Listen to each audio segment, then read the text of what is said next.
This channel does not promote any violent, harmful, or illegal activities. All content provided by this channel is meant for an education purpose only.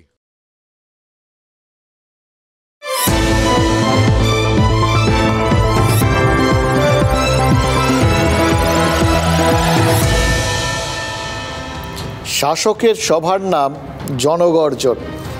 জনগর্জন আসলে কোথাও গিয়ে একটা প্রতিবাদের রূপ, এইভাবেই শাসক দল বোধহয় সভাটাকে প্লেস করতে চেয়েছে। নর্মালি এটাই হয় যে শাসক, রাজ্যের শাসক, তারা যদি কোথাও গিয়ে কেন্দ্রের বিরোধী হয়, তাদের যে জনগর্জনটা হবে সেটা তো কেন্দ্রের বিরুদ্ধেই হবে, সেটাই স্বাভাবিক। তাই সেভাবেই তো এবারের এই ব্রিগেড তথা জনগর্জন সভাকে সাজিয়েছিল তৃণমূল। কেন্দ্রের বিরুদ্ধে জনগর্জন, কেন্দ্রীয় বঞ্চনার অভিযোগ তুলে জনগর্জন। কিন্তু এমন একটা সময় এই শব্দবন্ধটা তৃণমূল বেছেছে যখন এই সন্দেশখালীর মহিলারা শাসক দলের বিরুদ্ধে একটানা গর্জন করে গেছেন। তার ডেসিবেল এতটাই গোটা দেশে সেই আওয়াজ কিন্তু ছড়িয়ে পড়েছে। তাকে ঢাকতেই কি পাল্টা এই জনগর্জন সভাটাকে ডাকতে হলো, যাতে কোথাও গিয়ে সেই সন্দেশখালীর গর্জনটাকে চাপা দেওয়া যায়। খেয়াল করে দেখুন, এই পরিস্থিতিটা কিন্তু মানে সবার জন্যেই খুব ইম্পর্ট্যান্ট একটা মোড় আর কি, যেখানটায় দাঁড়িয়ে বিজেপি তারা ওই সন্দেশখালীকে সেখান থেকে যে গর্জন সেটাকে গোটা দেশের কাছে পৌঁছে দিতে চাইছে। আর বাংলার যারা শাসক দল তৃণমূল, তারা বোঝাতে চাইছে এই সন্দেশখালী বাদ দিয়েও অনেক কিছু আছে এবং গোটা বাংলা সেই জায়গায় ঐক্যবদ্ধ। সন্দেশখালীর সমস্যাও মিটে গেছে, একই সঙ্গে সন্দেশখালীর বিষয়টাকেও অ্যাড্রেস করে দেওয়া এই ব্রিগেডের এটাই কিন্তু লক্ষ্য ছিল। বাংলার বিজেপি নেতাদের কাছে এতদিন কি ছিল, তাদের কাছে মোদি মুখ মোদি সব। দুদিন আগেই মুকুটমণি অধিকারীর দল ছাড়া নিয়ে বিরোধী দল নেতা শুভেন্দু অধিকারী বলেছিলেন যেরকম দুই একজন গেলে কিচ্ছু এসে যায় না, এই ভোট মোদিজিকে প্রধানমন্ত্রী করার ভোট। ফলে আর কি হলো না হলো, মানে মোদ্দা কথা হচ্ছে যেটা শুভেন্দুর কথার মূল সুর ছিল যে এই গোটা বাংলার বাকি সব কিছুই হবে হচ্ছে ওই মোদিজিকে প্রধানমন্ত্রী করার লক্ষ্যে যে ইস্যুগুলো, সেই ইস্যুগুলোর সাথে একমত হয়ে সেখানে এই বাকি যে ছোটোখাটো স্থানীয় ইস্যু বা এই দু একজন যে বিরোধী গোছের হয়ে যাওয়া, মানে মুকুটমণিবাবুর মতো আর কি, সেগুলোর খুব একটা গুরুত্ব নেই। তার কথার মানে শুভেন্দু অধিকারীর কথার যে মূল সুর, সেটাই কিন্তু বিজেপির প্রচারের ক্যাচলাইন হয়ে উঠেছিল যে নরেন্দ্র মোদী বাংলার সভা সমাবেশের যাবতীয় ছবিতে আমরা সেটা কিন্তু দেখতে পাচ্ছিলাম। লেখা হচ্ছিল কি, হ্যাশট্যাগ বাংলা চাইছে মোদি থাকুক। মনে পড়ছে না? একটু চেনা চেনা লাগছে কিনা? ভোটের আগে প্রচারের নতুন ভাষা বলে মনে হচ্ছে কিনা? খেয়াল করে দেখুন, 21-এর ভোটের আগে তৃণমূল যেরকম দেওয়াল ভরিয়ে দিয়েছিল বাংলা নিজের মেয়েকেই চায়, সেই ক্যাচলাইনটা মনে পড়ছে তো নিশ্চয়ই, সেইটারই কোথাও গিয়ে ছাপ ওখানে।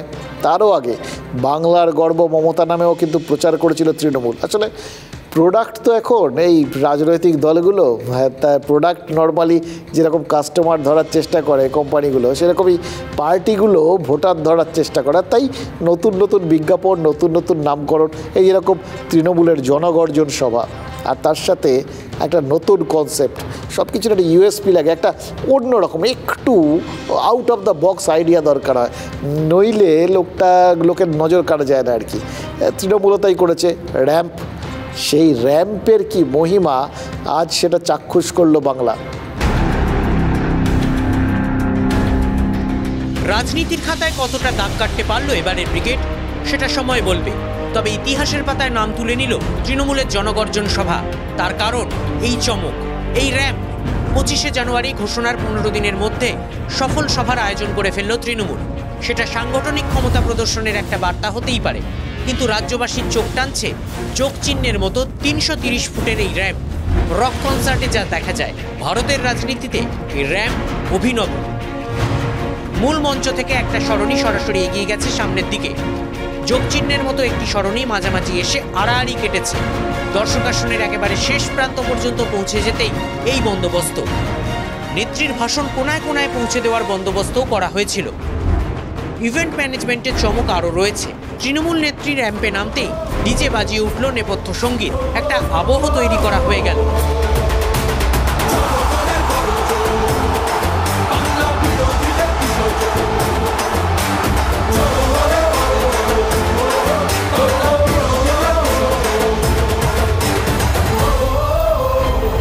মমতা বন্দ্যোপাধ্যায়ের আগেই র্যাম্পে হাঁটলেন অভিষেক বন্দ্যোপাধ্যায়। তৃণমূল পর্যন্ত বার্তা গেল। বিরতির পর আবার দায়িত্বে অভিষেক বন্দ্যোপাধ্যায় ফিরে এসেছেন। মমতা ছাড়া একমাত্র তিনি নীল কার্পেটে হাঁটতে পারেন। আর হ্যাঁ, অভিষেকও মমতা বন্দ্যোপাধ্যায়ের নামে স্লোগান দিয়ে নিজের অনুগামীদের বার্তা দিলেন। দল একটাই, নেত্রীর নাম মমতা বন্দ্যোপাধ্যায়।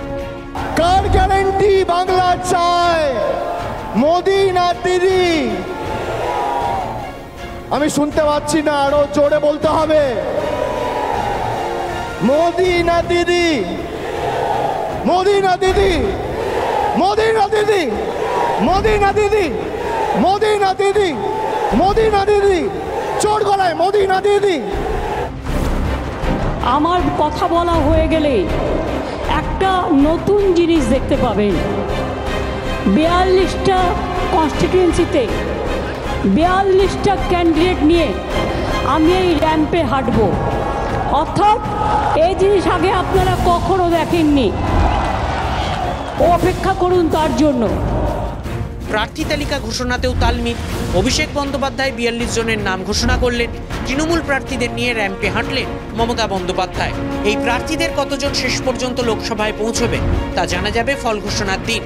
অর্থাৎ গর্জন কতটা বর্ষণ হবে সেটা নিয়ে দু কথা বলার সময় এখনো আসেনি। তবে নিখুঁত ইভেন্ট ম্যানেজমেন্টের জন্য তৃণমূলের এই ব্রিগেড দীর্ঘদিন স্মৃতিতে থেকে যাবে।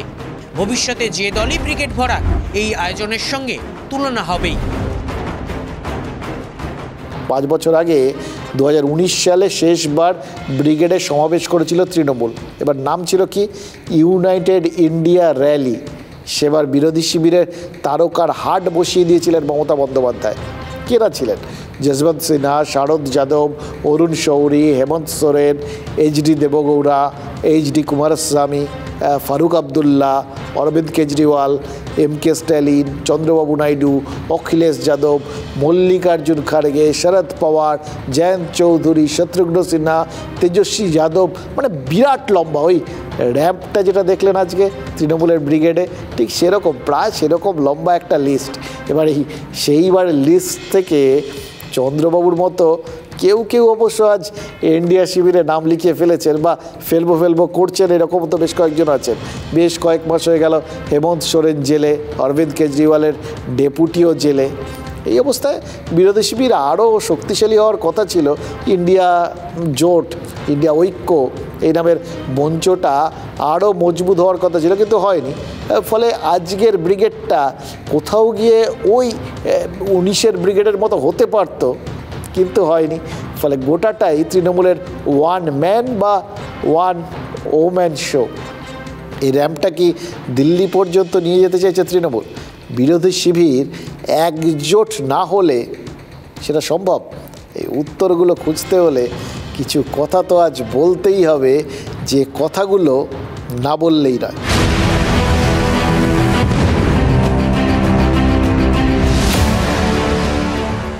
দেখুন, সবারই আগ্রহের জায়গা ছিল দুটো। প্রথমত ওই যেটা বললাম, যে সাম্প্রতিককালে যা হয়েছে, ধরুন বিভিন্ন দুর্নীতি, তার অভিযোগ, সে নিয়োগ দুর্নীতির থেকে শুরু করে তারপর পুরো নিয়োগ দুর্নীতি, তারপর তার থেকে রেশন দুর্নীতি, মানে যে জিনিসগুলো মানুষের, সাধারণ মানুষের, আপনার আমার জীবনের সাথে একদম ওতপ্রোতভাবে জড়িত, যে ইস্যুগুলো আপনার আমার ইস্যু, সেইগুলো কোথাও গিয়ে তৃণমূলকে কিন্তু টানা ফেস করে আসতে হয়েছে। কারণ দেখুন, সারদার সময়ে বিভিন্ন অভিযোগ উঠেছিল, কিন্তু বা তারপরেও চিটফান্ডে অসংখ্য সাধারণ মানুষ তারা সর্বশান্ত হয়েছেন, কিন্তু সেইটার আঁচ শাসক দলকে পোয়াতে হয়নি। অথচ তারা সদ্য তখন ক্ষমতায় এসছে, তারপরেও পোয়াতে হয়নি। কারণ কোথাও গিয়ে সাধারণ মানুষের মনে হয়েছিল যে যারা ওখানে গিয়ে ঠকেছেন তারা নিজের দোষে ঠকেছেন। চিটফান্ডে চটজলদি বড়লোক হতে গেছিলেন, লোভে পাপে মৃত্যু, নিজেদের দোষে নিজেরা ডুবেছেন আর কি। এবার সেই সময়ে তার সঙ্গে দুটো জিনিস হয়নি, এক টাকার পাহাড় দেখা যায়নি, এবং কোথাও গিয়ে ওইটার সঙ্গে লিঙ্ক করে নেতা নেত্রীদের সম্পত্তি বা অন্যান্য কিছুও প্রকাশ্যে আসেনি। গোটা জিনিসটাই বিভিন্ন তদন্তের ফাঁকে খানিকটা যেন ধামাচাপা পড়ে গেছিল। কিন্তু যেদিন থেকেই পার্থ চট্টোপাধ্যায়ের বান্ধবীর বাড়িতে টাকার পাহাড় আমরা দেখলাম, এবং তারপর যেভাবে ওই কোথাও গিয়ে শূন্য পেয়েও লোকজনের চাকরি পাওয়ার উদাহরণ দেখা গেল, তখন থেকে কিন্তু লোকে বিশ্বাস করতে শুরু করেছিল যে এই যে টাকার পাহাড়, এটার সঙ্গে কোথাও গিয়ে আপনার আমার ঘরের ছেলেটা বা মেয়েটার চাকরি চুরির সম্পর্ক রয়েছে। এই চাকরিগুলোকে, আপনার আমার ঘরের লোকের চাকরিগুলোকে বিক্রি করে কোথাও গিয়ে ওই টাকার পাহাড় তৈরি হয়েছে। এটা প্রথম লোকের মনে ধাক্কা মেরেছিল। দ্বিতীয় ধাক্কা মেরেছিল সরাসরি এটার সাথে মন্ত্রীর যোগাযোগ। এর পরবর্তী ক্ষেত্রে আমরা পুরনিয়োগ বা সেগুলোতেও সরাসরি বিভিন্ন তৃণমূল নেতা মন্ত্রী এদের যোগাযোগের অভিযোগ। এবার সেটার সঙ্গে পরবর্তী ক্ষেত্রে রেশন দুর্নীতি। খেয়াল করে দেখুন, দুজন মন্ত্রী এই মুহূর্তে জেলে রয়েছেন, তাই তো? তো এর মধ্যে পরেশ অধিকারীর মতো তখনকার মন্ত্রীর নামও জড়িয়েছে গোটা বিষয়গুলোর মধ্যে। এই জায়গাগুলো কোথাও গিয়ে একটা বড় অস্বস্তির জায়গা তৈরি করেছিল তৃণমূলের ওপর, এবং সেই অস্বস্তি আরও বাড়িয়ে দিয়েছিল এই সন্দেশখালির গর্জন। এইভাবে এত মা বোনেরা বেরিয়ে এসছেন, সরাসরি যার বিরুদ্ধে অভিযোগ তুলছেন তাকে প্রাথমিকভাবে কোথাও গিয়ে বেনিফিট অফ ডাউট দিতে গিয়েও তৃণমূল যে দিতে পারেননি, ব্যবস্থা নিতে বাধ্য হয়েছে, তার থেকেই প্রমাণ কিছু তো ঘটেছে।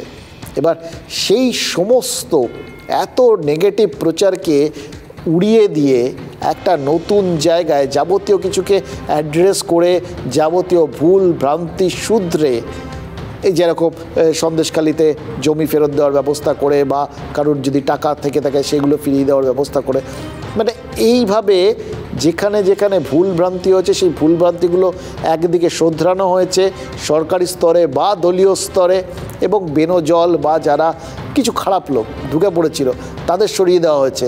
এবার যেটা হবে সেটা হচ্ছে স্বচ্ছ গর্জন, জনগর্জন, যে গর্জনটা তৃণমূল নেত্রীকে কেন্দ্র করে বারবার বাংলা শুনেছে, সেই গর্জন। এটা প্রমাণ করতেই কিন্তু এই ব্রিগেডের সভাটা ডেকেছিল তৃণমূল, এবং তাদের দেখানোর দায় ছিল যে কোথাও গিয়ে তাদের যে জমাটবদ্ধ একটা সংগঠন, যে সংগঠন বলে বলে ব্রিগেড ভরায়, এটা দেখানোটাই তাদের কাছে বড় দায় ছিল যে কোথাও গিয়ে যদি এখান থেকে ভিড় কম হয় তাহলে লোকে কিন্তু প্রশ্ন তোলার সুযোগ পেয়ে যাবে, তার সাথে অনেক কিছু লিঙ্ক হয়ে যাবে। কিন্তু যদি ব্রিগেডটা ঠিকঠাক মতো থাকে তাহলে অন্তত ওই ব্রিগেডকে কেন্দ্র করে এই গোটা বিষয়গুলো জোড়ার সম্ভাবনা থাকবে না। তাই জন্যই যত বেশি সম্ভব এই ব্রিগেড থেকে জনগর্জন তোলাটাই লক্ষ্য ছিল তৃণমূলের। বিজেপির যে নেতারা এসে বক্তব্য রাখে, পিছনে কি লেখা আছে বাংলায় পড়তে পারবে, বলতে পারবে, লিখতে পারবে? যে বাংলা বলতে পারে না, যে লিখতে পারে না, যে শুনতে পারে না, যে বাংলাকে বাংলাদেশি বলে, যে বাংলায় কথা বলতে পারে না, তার থেকে গ্যারান্টি নেবেন? নেবেন? নেবেন? বিজেপির গায়ে বহিরাগত তকমা সেঁটে 2021-এ সাফল্য পেয়েছিল তৃণমূল। সেই ফর্মুলাতেই 24-এর যুদ্ধে এগিয়ে থাকতে মরিয়া রাজ্যের শাসক দল। বিজেপিকে বাংলার বিরোধী ঠাউরে নতুন স্লোগানও বেঁধে ফেলল তৃণমূল। জনগণের গর্জন, বাংলা বিরোধীদের বিসর্জন। ব্রিগেডের মঞ্চ থেকেই কি নিজেদের হাতিয়ার প্রতিপক্ষের হাতে তুলে দিল তৃণমূল? অভিষেকের গর্জনের পরেই প্রার্থী ঘোষণা, তাতে 42-এর মধ্যে 3 জন বহিরাগত। উপনির্বাচনে জয়ী শত্রুঘ্ন সিনহাই আসানসোলের তৃণমূল প্রার্থী। বড় চমক বহরমপুরে তৃণমূল প্রার্থী ইউসুফ পাঠান। यहाँ पे मुझे बहुत प्यार मिला है, कलकत्ता में हमेशा प्यार मिला, और उसके बदले में मैं यहाँ पे उनको सर्व करूँगा। ये अच्छा मौका दिया है मुझे टीएमसी ने। বর্ধমান দুর্গাপুরে তৃণমূল প্রার্থী কীর্তি আজাদ। প্রার্থীপদ ঘোষণার কিছুক্ষণের মধ্যেই তৃণমূলকে নিশানা কেন্দ্রীয় বিজেপির। সঙ্গে সঙ্গে এক্স হ্যান্ডেলে পোস্ট অমিত মালভিয়ার। বঙ্গ বিজেপির নেতারাও সরব। মমতা বন্দ্যোপাধ্যায় মোদিজি এলে পরে তাকে বলেন তিনি নাকি বহিরাগত। ইউসুফ পাঠান তো গুজরাটের বাসিন্দা, যদি আমি খুব ভুল না করে থাকি, তাহলে মোদিজিরও বাড়ি গুজরাট, এখন তিনি ভারতবর্ষের প্রধানমন্ত্রী।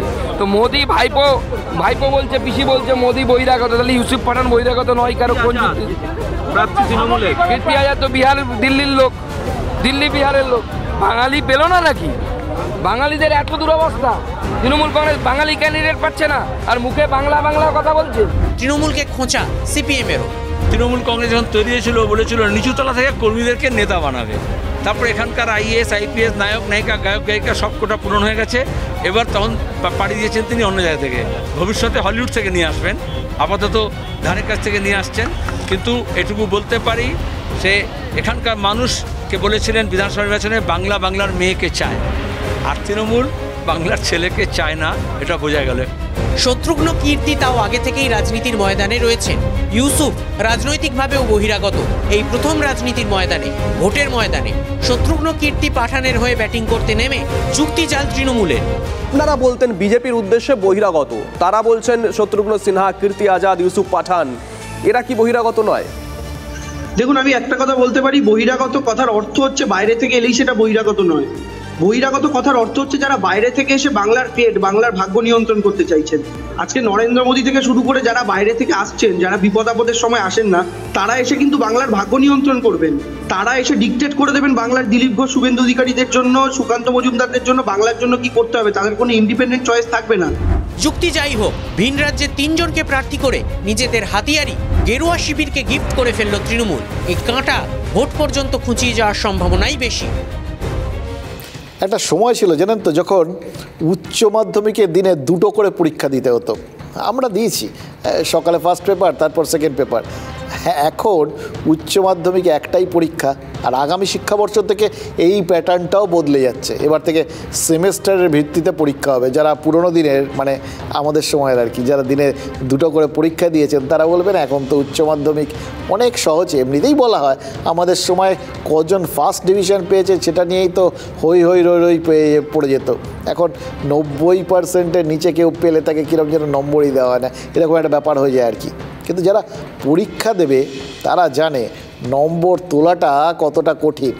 আসল লক্ষ্য তো নম্বর, তারপর স্কুল থেকে কলেজে ঢোকার লড়াই, এবার ভালো কলেজে ঢোকার লড়াই। তারপরে নেতাদেরও ধাপে ধাপে অনেক পরীক্ষা দিতে হয় জানেন তো, স্কুলের পরীক্ষা, কলেজের পরীক্ষা, ইউনিভার্সিটির পরীক্ষা।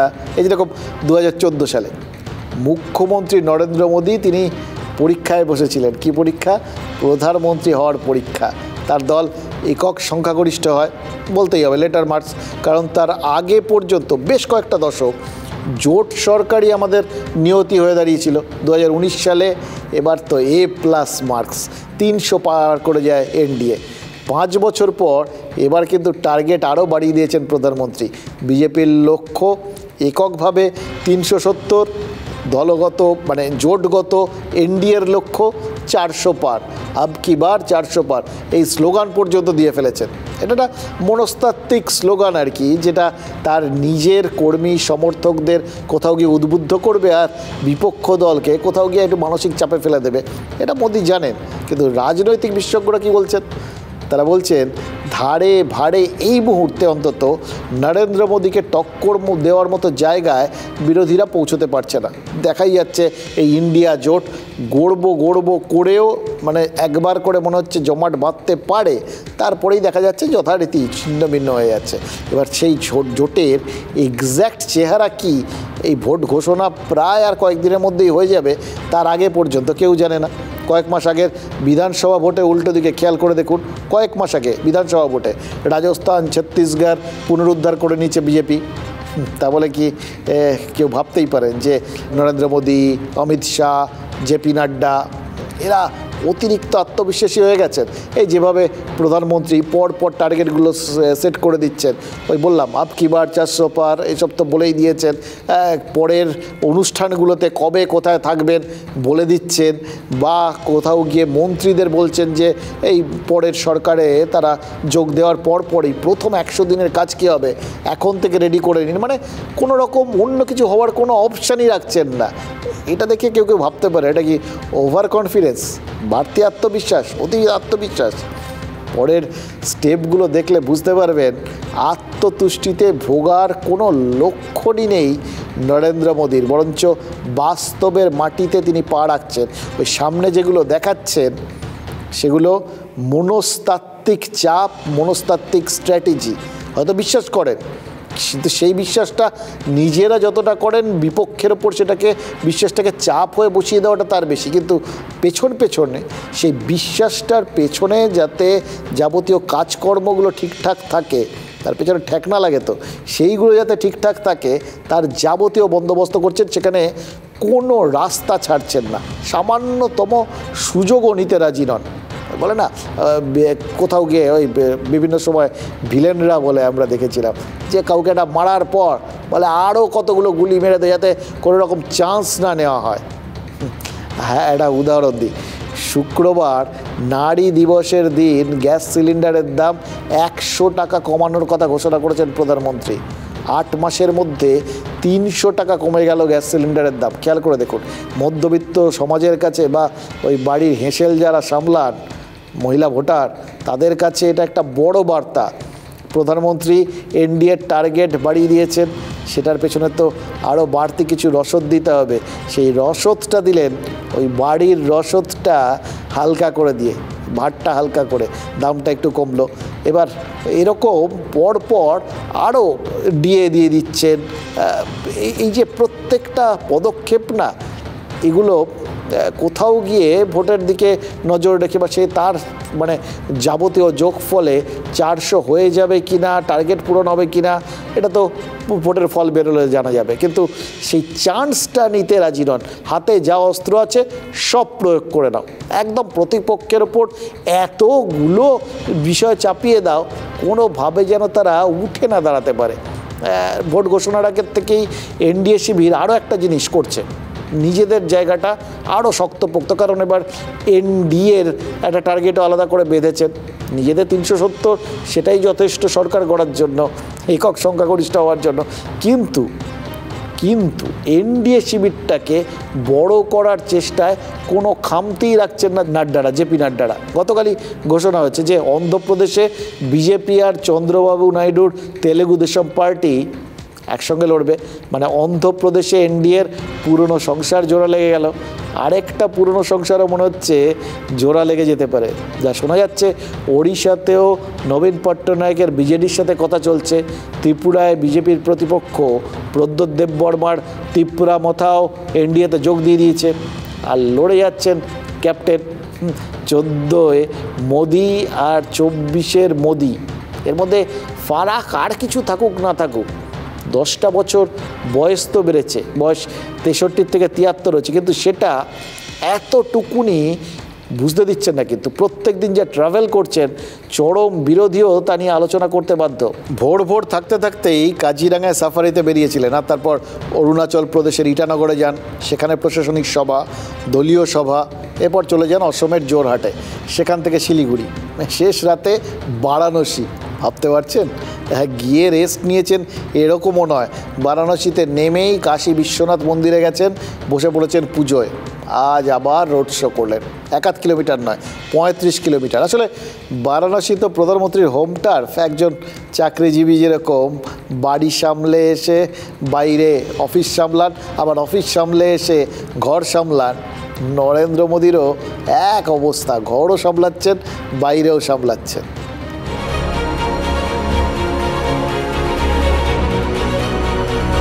মমতা বন্দ্যোপাধ্যায় যদি ব্রিগেডের র্যাম্পে হাঁটেন, মোদী বহুদিন আগে থেকেই রোলার কোস্টারে সওয়ার হয়েছেন।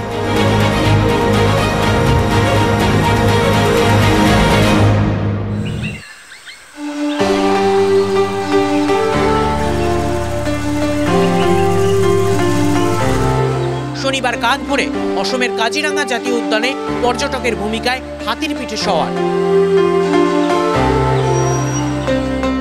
তারপর অসমের চা বাগানেও সময় কাটালেন প্রধানমন্ত্রী।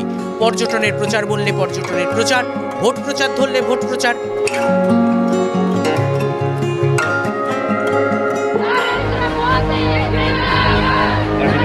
বেলা একটু বাড়লে প্রধানমন্ত্রীকে পাওয়া গেল ইটানগরে, অরুণাচল প্রদেশের জন্য একাধিক প্রকল্পের উদ্বোধনে।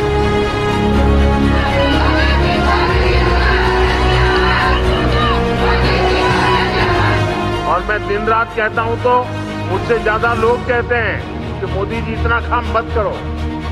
आज ही मैं अरुणाचल प्रदेश, आसाम, बंगाल और उत्तर प्रदेश 4 राज्य में कार्यक्रम करने वाला हूं एक दिन में।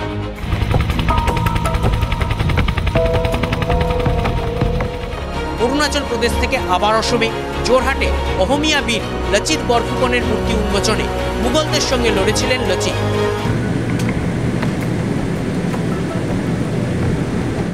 অসম থেকে শিলিগুড়িতে এসে প্রথমে বিকশিত ভারত কর্মসূচির প্রকল্প উদ্বোধন, তারপর জনসভা। মোদী নিজের পরিচয় দিলেন চাওয়ালা হিসেবে।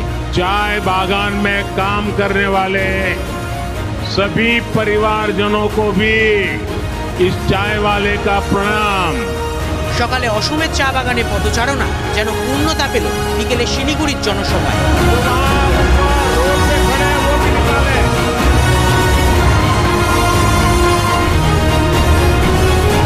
শিলিগুড়িতে আসা কর্মী সমর্থকরা বাড়ি পৌঁছানোর আগে মোদীকে দেখা গেল বারাণসীতে।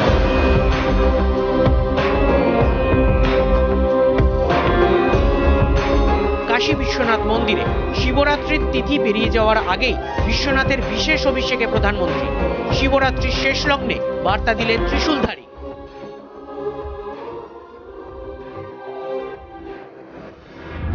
রবিবার একেবারে বিপরীত মেরুতে দেশ জুড়ে বিমানবন্দর আধুনিকীকরণের বহু প্রকল্প উদ্বোধনের জন্য যেন সংখ্যালঘু অধ্যুষিত আজমগড়কেই বেছে নিলেন প্রধানমন্ত্রী। উপনির্বাচনে সমাজবাদী পার্টির খাস তালুক ছিনিয়ে এনেছেন যোগী আদিত্যনাথ।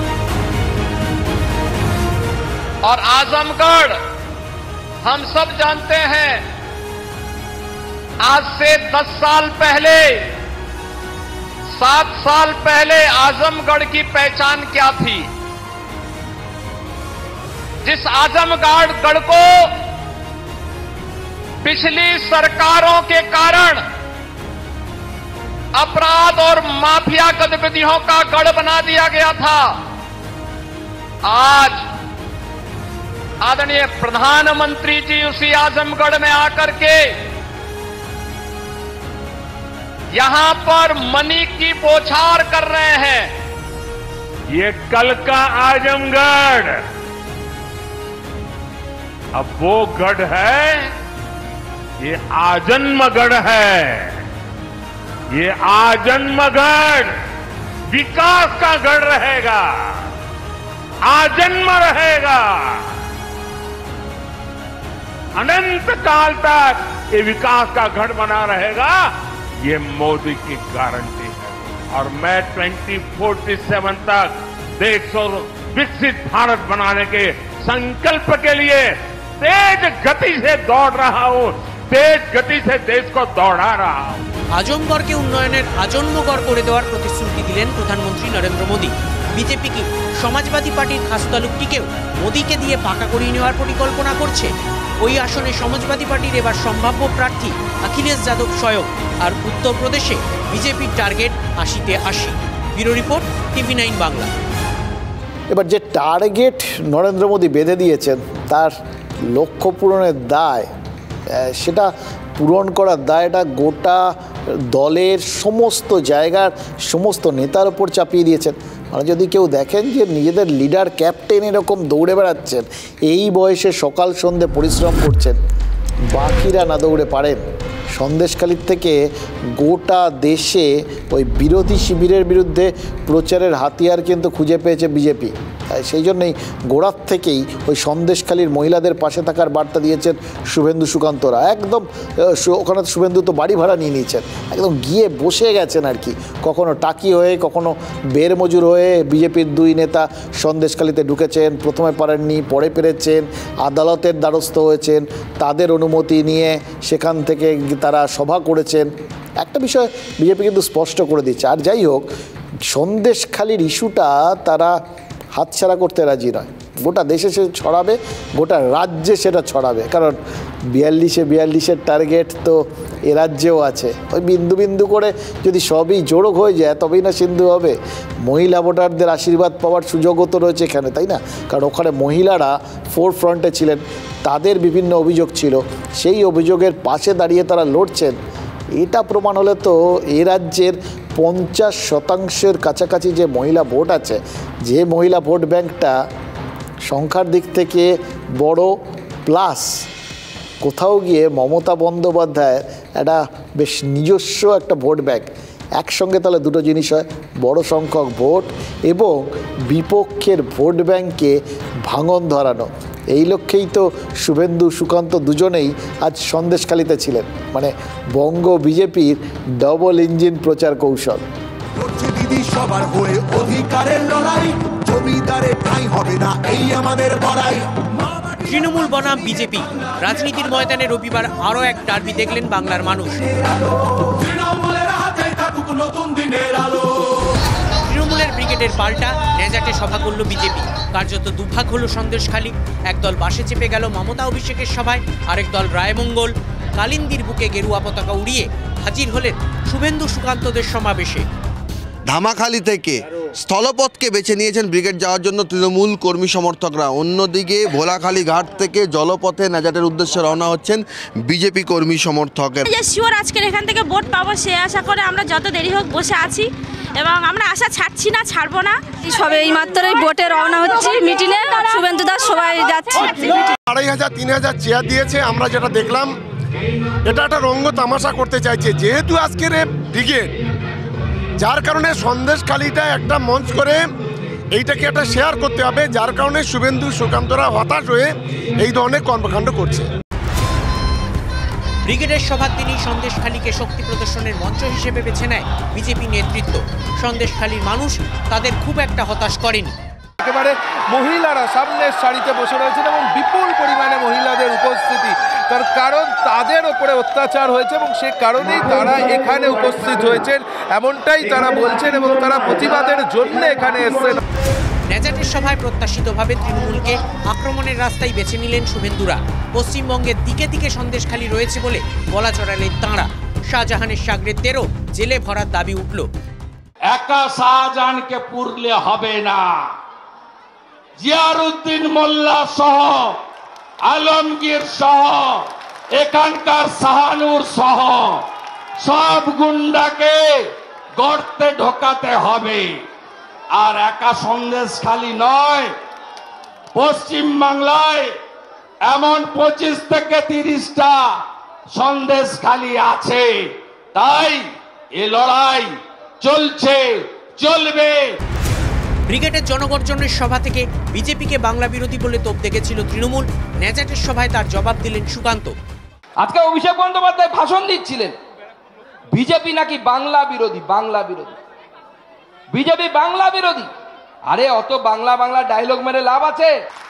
আপনি বাংলা শেখাবেন, বাংলা বাঙালির কথা বলছেন। আরে নরেন্দ্র মোদী আপনার থেকে অনেক ভালো বাঙালি, যিনি মা বোনেদের ইজ্জত দিতে জানেন, যিনি মা বোনেদের সম্মান দিতে জানেন। বসিরহাট লোকসভা কেন্দ্রের মধ্যে পড়ে সন্দেশখালী। এবার এই কেন্দ্রে নুসরাত জাহানকে আর প্রার্থী করেনি তৃণমূল। সন্দেশখালীর আবহে ঘাসফুলের থেকে এই আসন দখল করতে মরিয়া পদ্ম শিবির। নেজাটের সভা থেকে তাই 1 লক্ষ ভোটের লিড চাইলেন সুকান্তরা। এই লড়াই চলবে তো, চলবে তো। ইভিএম এ বদলা হবে তো, ইভিএম এ বদলা হবে তো, ইভিএম এ বদলা হবে তো, ইভিএম এ বদলা হবে তো, পদ্ম ফুটবে তো। আর এই লড়াই শেষ হবে 26-এ তৃণমূল সরকার উৎখাতের মধ্যে দিয়ে। কি করবেন তো? হবে, হবে। তার আগে সেমিফাইনাল 24-এর লোকসভা নির্বাচন হবে।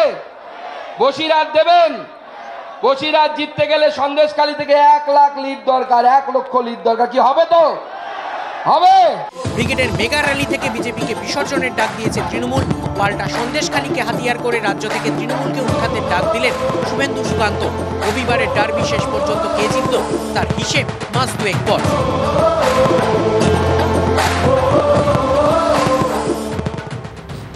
একটা জিনিস খেয়াল করে দেখুন, তৃণমূল বারবার ঘোষণা করেও কিন্তু সন্দেশখালীতে জনসভা করতে পারেনি। ওই কর্মী সভা সেরেই ক্ষান্ত দিয়েছেন পার্থ ভৌমিকরা। শাহজাহান গ্রেফতার হলেও এখনও যে সভাটা করা গেল না, এর কারণ কি?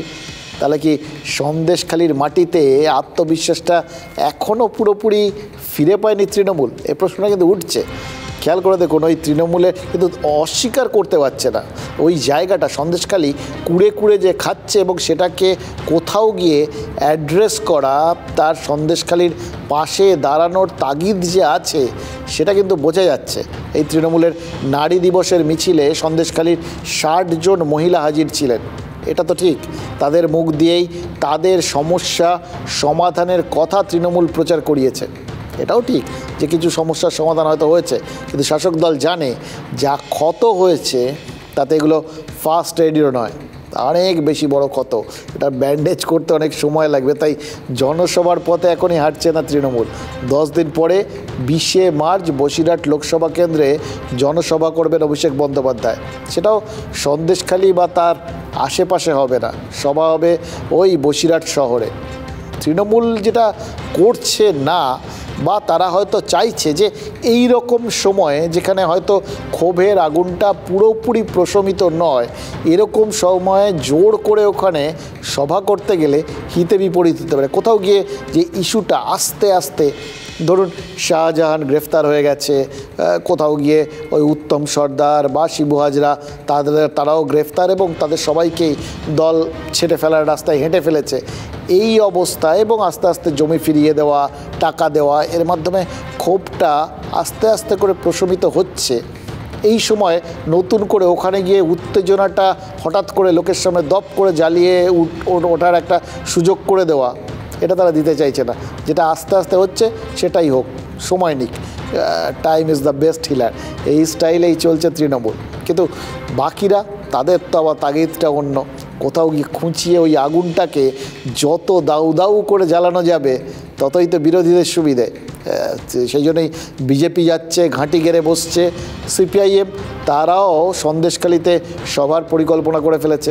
কালই সন্দেশখালী থানার সামনে সভা করবে সিপিআইএম। জামিনে মুক্ত প্রাক্তন বিধায়ক নিরাপদ সর্দার তিনি তো থাকবেনই, কারণ তার নিজের বলার জায়গা রয়েছে, তিনি বলার জন্য ওখানে হাজির থাকবেন। আর তার সঙ্গে দেবলীনা হেমব্রম, সুজন চক্রবর্তীরাও হাজির থাকবেন। তার আগে আজ 9টা লোকসভা কেন্দ্রের 9টা জায়গায় সন্দেশখালী নিয়ে সভা করেছে সিপিআইএম।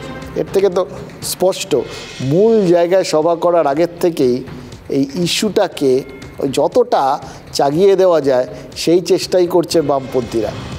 আমরা যখন চিৎকার করেছি তখন শোনেনি, এখন মানুষ যখন ঝাঁটা জুতো নিয়ে বেরিয়েছে তখন দেখছে আরও 5টা জায়গায় এই সময় সন্দেশখালীর মতো ঘটনা হচ্ছে, আরও হবে। তো মানে একটা জিনিস বুঝতে পারছি, মানে এই সুন্দরবন অঞ্চলটায় বাঘেরা চিরকালই একটা বড় বিপদের নাম। কখন লোকালয়ে হানা দেবে সেটা নিয়ে লোকজন তো কাঁটা হয়ে থাকে। এবার তারা যদি রাজনৈতিক বাঘ হয় তাহলেও তাদের নিয়ে মানে কোথাও গিয়ে হেনস্থার অন্ত নেই, তাই তো? সবসময় সংশয় থাকতে হয় দলকে, বা ওই বাঘে চুলে কত ঘা সেই হিসেব নিকেশ করতে হয়। এই যেরকম সন্দেশখালীর বাঘকে নিয়ে এখন সেই একই রকম হিসেব নিকেশ করতে হচ্ছে তৃণমূলকে, কত ঘা হলো, এবং সে ঘাটা কোথায় গিয়ে দাঁড়াবে সেটা তো ডিপেন্ড করবে ওই সিবিআই হেফাজতে গিয়ে ওই বাঘ কী বলে বসবে তার ওপর। সেটা নিয়ে মোটামুটি কাঁটা হয়ে রয়েছে শাসক শিবির। মেয়েকে জ্যোতিপ্রিয় মল্লিকের দেওয়া একটা চিরকুটি নাকি ইডিকে শাহজাহানের খোঁজ দিয়েছিল। এবার শাহজাহানও কার না কার খোঁজ দিয়ে বসে দেখুন। বাঘ শোনা যাচ্ছে কেন্দ্রীয় এজেন্সির হেফাজতে যেতেই প্রায় ইঁদুরে পরিণত হয়ে গেছেন। এটা একটা বিরাট বড় পরিবর্তন আর কি। এমনিতে স্বঘোষিত বাঘেদের অবস্থা অবশ্য বিশেষ ভালো টালো নয়। বীরভূমের বাঘ সেই 22শে অগাস্ট থেকে জেলবন্দি। তার এলাকায় শাসক দলের এমন অবস্থা, তৃণমূল নাকি 2টো আসনে ওই জয়ের জন্য কোথাও গিয়ে প্রশাসনের সাহায্য দরকার, এটা তো এলাকার নেতারাই কোথাও গিয়ে বলে বসেছেন আর কি। এবার বাঘ না থাকলে জঙ্গল ভাগ হয়ে যেতে কি সময় লাগে না? তাই জন্যই কি এই যাবতীয় সংশয়, আশঙ্কা আর সাহায্যের জন্য SOS পাঠানো। আজকে কেষ্টকে কতদিন ধরে জেলে ভরে রেখে দিয়েছে, কিন্তু মানুষের মন থেকে ওকে দূর করতে পারেনি। আমি তো আস্তে আস্তে দেখছিলাম ম্যাক্সিমাম ইয়াং জেনারেশন ওর কথা বলছে, আমি শিখিয়ে দিইনি, আমি মানুষের রেসপন্সটা দেখছিলাম। ও কাজ করেছে, কাজ করতে জানে। লোকসভা ভোটে জেলবন্দি কেষ্টর উপরই আস্থা রেখেছেন মমতা। তবে লড়াইয়ের ময়দানে নামার আগে অনুব্রত গড়ে তৃণমূল নেতার গলাতেই হারার আশঙ্কা। অভিযোগ, প্রশাসনের সহযোগিতা না পেলে সিউড়ি বোলপুর কেন্দ্রে নাকি জেতা বড় দায়। আমাদের দলগতভাবে কোনো ত্রুটি বা কোনো ল্যাকুনা থেকে থাকছে, সেই জায়গাগুলোতে প্রশাসন এতটুকু সাহায্য সহযোগিতা করছে না, সেই জায়গায় তারা একটু যাতে সাহায্য সহযোগিতা করেন, তাহলে আশা করি আমরা বীরভূম জেলায় 2 সিট নির্বিধায় লক্ষাধিক ভোটে আমরা অন্যান্য রাজনৈতিক দলকে পরাস্ত করতে পারবো। জনগর্জন সভার প্রস্তুতি উপলক্ষে সিউড়ি রবীন্দ্র সদনে দলীয় সভায় ওই মন্তব্য করেন মলয়। তৃণমূল নেতার মন্তব্যে জেলা জুড়ে জোর চর্চা, যদিও সভা শেষে মলয় মুখোপাধ্যায়ের সাফাই। কথাটা আপনারা ঠিক উল্টোভাবে নিয়েছেন, প্রশাসন সহযোগিতা করছে না। গ্রামের তৃণমূল স্তরে যে লোকটি আছে তার মনে হচ্ছে যে প্রশাসন তার পাশে থাকছে না সব সময়, যার ফলে তারা কোনো অফিসার কোনো জায়গায় কোনো অফিসার তাদেরকে সেইভাবে সহযোগিতা সাহায্য করছে না বলে তারা মমতা বন্দ্যোপাধ্যায়ের এত উন্নয়নমূলক কর্মসূচি থাকা সত্ত্বেও তারা সেই সুযোগ সুবিধাগুলো পাচ্ছে না। কথায় আছে মুখের কথা আর বন্দুকের গুলি একবার বের হয়ে গেলে তা আর ফেরানো যায় না। মলয় মুখোপাধ্যায়ের মন্তব্যে বিরোধীদের কটাক্ষ, এতদিন প্রশাসনকে কাজে লাগিয়ে ভোট বৈতরণী পার হতো তৃণমূল কংগ্রেস।